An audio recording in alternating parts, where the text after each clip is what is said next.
Senator Kiko Pangilinan may inexpose. Hindi na nakapagpigil, binisto na ang Pangulong Bongbong Marcos. Halika, atin itong pag-usapan mga kaibigan.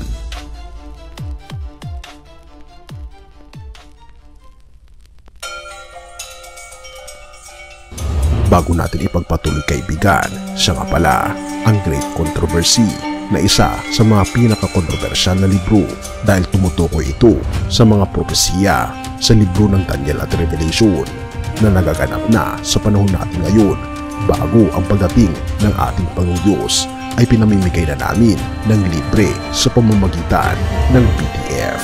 At ito ay nasa limited lamang na panahon, kaya i-click mo sa description sa baba upang ma-avail mo kaibigan ang napaka-importanteng libro ito na magbubukas sa iyo sa mas maliwanag mong hinaharap. Purihin ang ating Panginoong Diyos at tayo magpatuloy. What? Ito na naman tayo mga kababayan. Senator Kiko Pangilinan may sinabi, binisto ang Pangulong Bongbong Marcos. In fairness to the President, sabi nga nila better late than never. I was reading some of the comments, no, na some of the columnists, no, na this happened under his watch.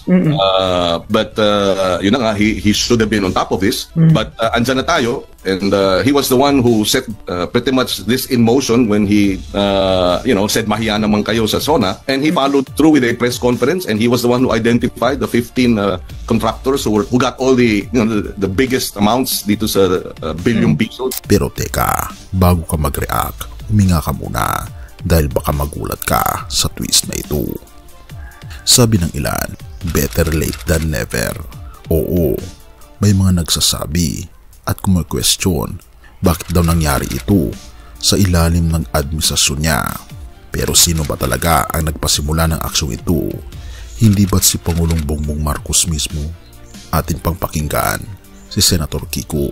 In fairness to the President, sabi nga nila better late than never. I was reading some of the comments, no, na some of the columnists, no, na this happened under his watch. He should have been on top of this, and he was the one who set pretty much this in motion when he said mahiya naman kayo sa SONA, and he followed through with a press conference, and he was the one who identified the 15 contractors who got all the the biggest amounts dito sa billion pesos. Oo, siya ang naglantad ng mga 15 kontraktor na kumakamal ng bilyon-bilyon.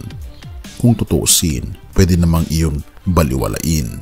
Therefore, ang mas nakakagulat, sa halip na umiwas, si Pangulong Bongbong Marcos pa mismo ang naglatag ng datos at humarap sa mamamayan.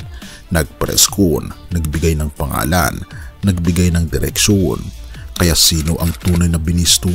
Si Pangulong Bongbong Marcos ba o yung mga ayaw mabuking?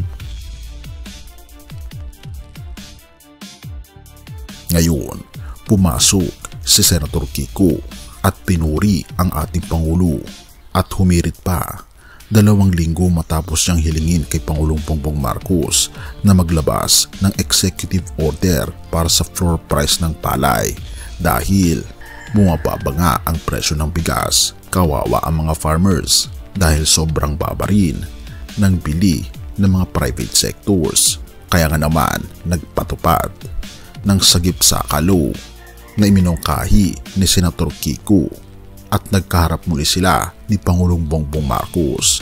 Pero anong nangyari? Nakipag-usap siya sa Malacanang mismo at nakinig si Pangulong Bongbong Marcos. Atin pang itong panoorin mga kaibigan. Senator Francis Kiko Pangilinan, who is ready, willing, and able now that he has returned to the Senate to help us sa lahat ng mga issue tungkol sa agrikultura. Kaya mabuti meron na tayong kasama, kaakibat dito sa Senado. Ang puso ng usapin, kaibigan, walang kulay ang gutom. Kaya't walang kulay ang solusyon. Hindi pula, hindi dilaw, hindi asul, therefore malinaw. Ang tinutulungan dito ay magsasaka, hindi partido. At kung tutusin, ang presensya ni Senator Kiko sa Malacanang ay patunay na bukas si Pangulong Bongbong Marcos kahit kanino basta't para sa tao. Kaya akala ng iba, binisto talaga ni Senator Kiko si Pangulong Bongbong Marcos in a negative way, pero hindi. Sa positibong pananalita, sa mas malalim na pag-iintindi, mas binisto ni Senator Kiko ang katotohanan.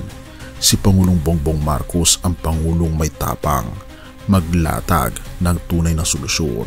Hindi niya tinakasan, bagkus tinutukan.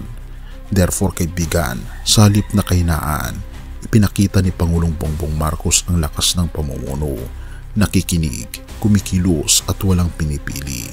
Kung tutuusin, ito ang uri ng pamahalaan na dapat suportahan. Kaya bago ka maniwala sa narinig mong binisto, tanungin mo muna. Dahil hindi si Pangulong Bongbong Marcos ang nabisto, kundi yung mga ayaw ng pagbabago. Mga kaibigan, mga kapatid, sa usaping ito ng pamahalaan, hustisya at pangangailangan ng ating mga magsasaka, makikita natin ang sinasabi ng propeta sa Habakuk 3 verses 17 to 18. Though the fig tree does not bud and there are no grapes on the vines, though the olive crop fails and the fields produce no food, yet I will rejoice in the Lord.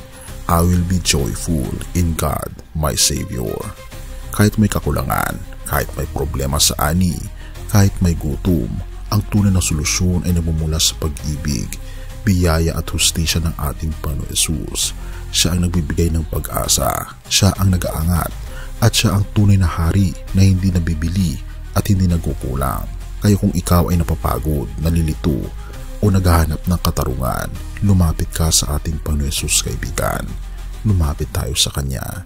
Isuko mo ang iyong buhay sa Kanya sapagkat siya ang tanging nagbibigay ng buhay na ganap at walang hanggan.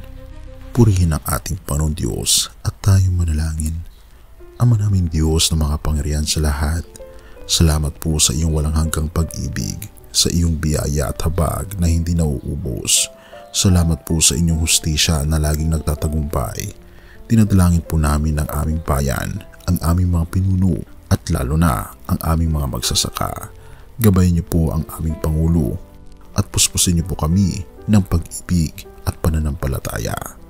Pinupuri po namin kayo at pinapasalamatan, o aming Panginoon Diyos, sa inyo pong kabutihan sa amin, at patuloy niyo po kaming gabayan at patawarin sa lahat ng aming mga pagkukulang at pagkakasala, sapagkat ito po ang aming samot hiling sa matamis na pangalan ng aming Panginoon Hesus. Amen. Bago natin ipagpatuloy, kaibigan, siya nga pala ang Great Controversy, na isa sa mga pinaka-kontrobersyal na libro dahil tumutukoy ito sa mga propesiya sa libro ng Daniel at Revelation na nagaganap na sa panahon natin ngayon.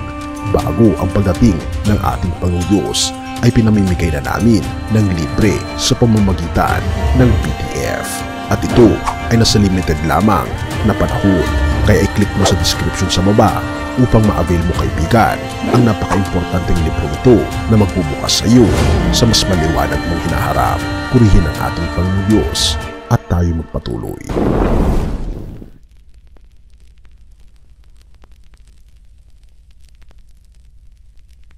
Siyang aking patnubay,